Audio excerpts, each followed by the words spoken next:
Welcome to SVP developers ಹಾಗೂ promoters ಅವರ ಹೊಸ ಪ್ರಾಜೆಕ್ಟ್ ವನಸಿರಿ ಲೇಔಟ್. ಇವಾಗಲೇ ನೋಡ್ತಾ ಇರಬಹುದು ಹೊಸ ಮನೆಗಳು ಕನ್ಸ್ಟ್ರಕ್ಟ್ ಆಗಕ್ ಸ್ಟಾರ್ಟ್ ಆಗಿದೆ. ಹಾಗೆ this is a beautiful layout. ಮೈಸೂರಿನಲ್ಲಿ ದಿನೇ ದಿನೇ ಪ್ರಾಪರ್ಟಿಯ ಬೆಲೆ ಜಾಸ್ತಿ ಆಗ್ತಿರೋದ್ರಿಂದ this is the right time to invest. Bogadi main road ಅಲ್ಲಿ ಲೊಕೇಟ್ ಆಗಿರುವಂತಹ ಲೇಔಟ್ ಸಿಟಿ ಸೆಂಟರ್ ಇಂದ ಬರೀ 14 ಕಿಲೋಮೀಟರ್, ರಿಂಗ್ ರೋಡ್ ಇಂದ ಬರೀ 5 ಕಿಲೋಮೀಟರ್ ದೂರದಲ್ಲಿದೆ.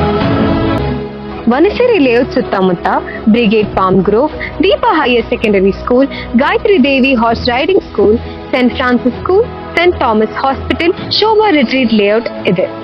ಇದು ಸುವರ್ಣ ನಗರ್ ಲೇಔಟ್ ಆಪೋಸಿಟ್ ಇದೆ ಹಾಗೂ ಹಸಿರು ಲೇಔಟ್ಗೆ ಅಟ್ಯಾಚ್ ಆಗಿದೆ. ಇಲ್ಲಿ ಉತ್ತಮ ಗುಣಮಟ್ಟದ concrete roads, underground electricity cabling, covered drain box, safety compound, ಉತ್ತಮ ಗುಣಮಟ್ಟದ ಪಾರ್ಕ್, ಸೆಕ್ಯೂರಿಟಿ ವ್ಯವಸ್ಥೆ ಕೂಡ ಇದೆ. ಇಲ್ಲಿ ಪ್ರತಿ ನಿವೇಶನಕ್ಕೂ ಒಂದೊಂದು ಗಿಡ ಇದೆ. ಅಷ್ಟೇ ಅಲ್ಲದೆ ಲೇಔಟ್ಗೆ ಬೋರ್ವೆಲ್ ವ್ಯವಸ್ಥೆ ಕೂಡ ಇದೆ ಹಾಗೂ ಉತ್ತಮ ವಾಕಿಂಗ್ ಪಾತ್ ಕೂಡ ಇದೆ. ಇದು DTCP ಅಪ್ರೂವ್ ಪ್ರಾಜೆಕ್ಟ್. ಇಲ್ಲಿ 30-40, 30-50, 40-60 ಸೈಜ್ಗಳ ಸೈಟ್ ಅವೈಲೇಬಲ್ ಇದೆ. ಇಮಿಡಿಯೇಟ್ ಆಗಿ ರಿಜಿಸ್ಟ್ರೇಷನ್ ಕೂಡ ಮಾಡ್ಕೋಬಹುದು, ಹಾಗೆ ಕನ್ಸ್ಟ್ರಕ್ಷನ್ ಕೂಡ ಮಾಡ್ಕೋಬಹುದು. ನೀವು ಫಂಡ್ಸ್ಗೋಸ್ಕರ ಯೋಚನೆ ಮಾಡ್ತಾ ಇದ್ದೀರಾ? ಇಲ್ಲಿ ಬ್ಯಾಂಕ್ ಲೋನ್ ನ ವ್ಯವಸ್ಥೆ ಕೂಡ ಇದೆ. This is the right time to invest. ಇನ್ಯಾಕ್ ತಡ, ಮೇಲೆ ಕಾಣ್ತಿರೋ ನಂಬರ್ಗೆ ಕಾಲ್ ಮಾಡಿ ನಿಮ್ಮ ಸೈಟ್ ನ ಬುಕ್ ಮಾಡಿ.